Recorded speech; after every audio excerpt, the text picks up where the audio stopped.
സർക്കാരിന് തിരിച്ചടി. സിസ തോമസിന് താൽക്കാലിക പെൻഷനും കുടിശ്ശികയും നൽകാൻ ഇടക്കാല ഉത്തരവ്. 2 ആഴ്ചയ്ക്കുള്ളിൽ കുടിശ്ശിക നൽകണമെന്ന് കേരള അഡ്മിനിസ്ട്രേറ്റീവ് ട്രൈബ്യൂണൽ ഉത്തരവിറക്കി. സിസ തോമസ് നൽകിയ ഹർജിയിലാണ് KTയുടെ നടപടി ഉണ്ടാകുന്നത്. കൂടുതൽ വിവരങ്ങളുമായി ശാലിനി ചേർന്നുണ്ട്. ശാലിനി, സർക്കാരിന് കൂടുതൽ തിരിച്ചടിയാവുകയല്ലേ? മുൻ government engineering college principal doctor Ciza തോമസിനെതിരായിട്ടുള്ള താൽക്കാലിക പെൻഷൻ ഒപ്പം തന്നെ കുടിശ്ശിക അടക്കം 2 ആഴ്ചയ്ക്കുള്ളിൽ നൽകണമെന്നാണ് ഇപ്പോൾ കേരള അഡ്മിനിസ്ട്രേറ്റീവ് ട്രൈബ്യൂണലിന്റെ ഉത്തരവ് വന്നിട്ടുള്ളത്. നിലവിൽ ഡിജിറ്റൽ സർവകലാശാലയുടെ വൈസ് ചാൻസലറാണ് സിസ തോമസ്. താൽക്കാലിക പെൻഷൻ അടക്കം 2023 മുതൽ സർക്കാർ കുടിശ്ശിക വരുത്തിയിട്ടുണ്ട്. ഒപ്പം തന്നെ ഗവർണർ സിസ തോമസിനെ VC ആയിട്ട് നിയമിച്ചതിലടക്കമുള്ള കാര്യങ്ങളിൽ വലിയ രീതിയിൽ വിമർശനം ഉന്നയിക്കുകയും ഇവർക്കെതിരായിട്ടുള്ള അച്ചടക്ക നടപടി സർക്കാർ സ്വീകരിക്കുകയുമായിരുന്നു.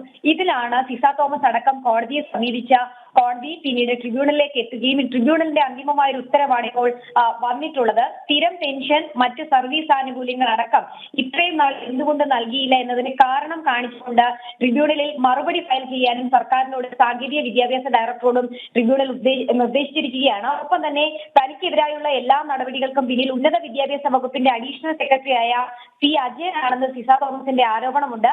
ആ ആരോപണത്തിന്റെ അടിസ്ഥാനത്തിൽ അദ്ദേഹത്തെ വ്യക്തിപരമായി കേസിൽ എതിർകക്ഷിയായി ചേർക്കാനും ഹർജി ഫയലിൽ സ്വീകരിച്ചിട്ടുണ്ട്. എന്തായാലും കോടതി C. അജയന് ഈ വിഷയത്തിൽ നോട്ടീസ് അയക്കാൻ ഉത്തരവിട്ടിട്ടുണ്ട്.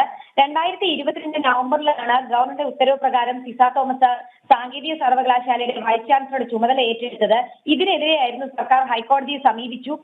ഹൈക്കോടതിയെ സമീപിച്ചെങ്കിലും സിസ തോമസിന്റെ നിയമനം ശരിയാണെന്ന് ഹൈക്കോടതി അംഗീകരിക്കുകയും ചെയ്തു. പക്ഷേ സിസ തോമസിനെതിരെ അച്ചടക്ക നടപടി അടക്കം സർക്കാർ നടത്തിയ സാഹചര്യം കൂടി ഉണ്ടായിരുന്നു. ഈ നടത്തിയ അച്ചടക്ക നടപടി പിന്നീട് ഹൈക്കോടതിയിൽ ചോദ്യം ചെയ്യുകയും ഹൈക്കോടതി അത് റദ്ദാക്കുകയും ചെയ്തു. ഇതിനെതിരെ സർക്കാർ സുപ്രീം കോടതി വരെ പോയിരുന്നു. സർക്കാരിന്റെ അപ്പീൽ ഹർജി കോടതി തള്ളുന്ന സാഹചര്യമുണ്ടായി. എന്നിട്ടും സിസ തോമസിന് പെൻഷനും മറ്റ് ആനുകൂല്യങ്ങളും നൽകാൻ സർക്കാർ തയ്യാറായില്ല. ഈ സാഹചര്യത്തിലാണ് സിസ തോമസ് ട്രിബ്യൂണലിനെ സമീപിച്ചത്. ഈ ട്രിബ്യൂണലിനെ സമീപിച്ചതിൽ ഔദ്യോഗിക ഉത്തരവ് വരുമ്പോൾ അത് സർക്കാരിനെ സംബന്ധിച്ചിടത്തോളം വലിയ രീതിയിലുള്ള തിരിച്ചടിയാണ് എന്നുള്ളതിൽ സംശയമില്ല. കാരണം കഴിഞ്ഞ 2 വർഷത്തോളമായി പിടിച്ചു വെച്ചിരുന്ന കുടിശ്ശികയടക്കം കൃത്യമായി നൽകണം. ഒപ്പം തന്നെ എന്തുകൊണ്ട് ഈ പണം നൽകിയില്ല എന്നതടക്കമുള്ള വിശദാംശങ്ങളും റിപ്പോർട്ടും കോടതിയിൽ നൽകണം എന്നുള്ളതും ഈ ഒരു ഉത്തരവിൽ പറയുന്നുണ്ട്. എന്തായാലും സർക്കാരിനേറ്റ, മുഖ്യമന്ത്രി അടക്കമുള്ളവർക്കേറ്റ വലിയൊരു തിരിച്ചടിയാണ് ഈ ഒരു ട്രിബ്യൂണലിന്റെ വിധി.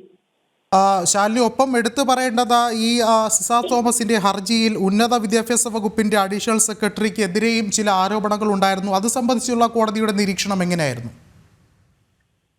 വിഷ്ണു, സർവകലാശാലകളുടെ ചാൻസലറായ ഗവർണറാണ് സിസ തോമസിന് ഒരു നിയമനം നൽകുന്നത്.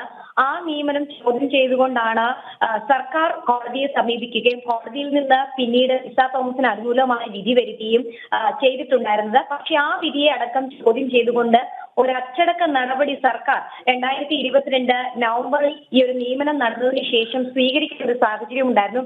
ഈ ഘട്ടത്തിലാണ് പിന്നീട് ട്രിബ്യൂണലിനെ അടക്കം സിസ തോമസ് സമീപിക്കേണ്ട ഒരു സാഹചര്യം ഉണ്ടായിരുന്നു. ഇതിൽ ഏറ്റവും എടുത്തു പറയേണ്ടത് വിഷ്ണു സൂചിപ്പിച്ചതുപോലെ തന്നെ ഈ കോടതി ഇപ്പോൾ C. അജയൻ എന്ന് പറയുന്ന വ്യക്തിക്ക് നോട്ടീസ് നൽകിയിരിക്കുകയാണ്. അദ്ദേഹത്തിനെതിരായിട്ടുള്ള ആരോപണം എന്തെന്നാൽ തനിക്കെതിരായിട്ടുള്ള എല്ലാ നടപടികൾക്കും പിന്നിൽ ഉന്നത വിദ്യാഭ്യാസ വകുപ്പിന്റെ അഡീഷണൽ സെക്രട്ടറി C. അജയനാണെന്ന് സിസ തോമസ് ആരോപിക്കുന്നുണ്ട്. ഇത് ട്രിബ്യൂണലിലും കോടതിയിലും അടക്കം നിരന്തരം സിസ തോമസ് ചൂണ്ടിക്കാട്ടിയതുമാണ്. ഈ സാഹചര്യത്തിലാണ് അദ്ദേഹത്തെ വ്യക്തിപരമായി തന്നെ ഈ കേസിൽ എതിർകക്ഷിയാക്കാനും ഒപ്പം തന്നെ ഇതുമായി ബന്ധപ്പെട്ട ഹർജി ഫയലിൽ സ്വീകരിക്കാനും ട്രിബ്യൂണൽ ഉത്തരവ് ഉണ്ടായിട്ടുള്ളത്. ഒപ്പം തന്നെ കോടതി C. അജയന് ഇക്കാര്യം അറിയിച്ചുകൊണ്ട് നോട്ടീസ് അയച്ചിട്ടുണ്ട്.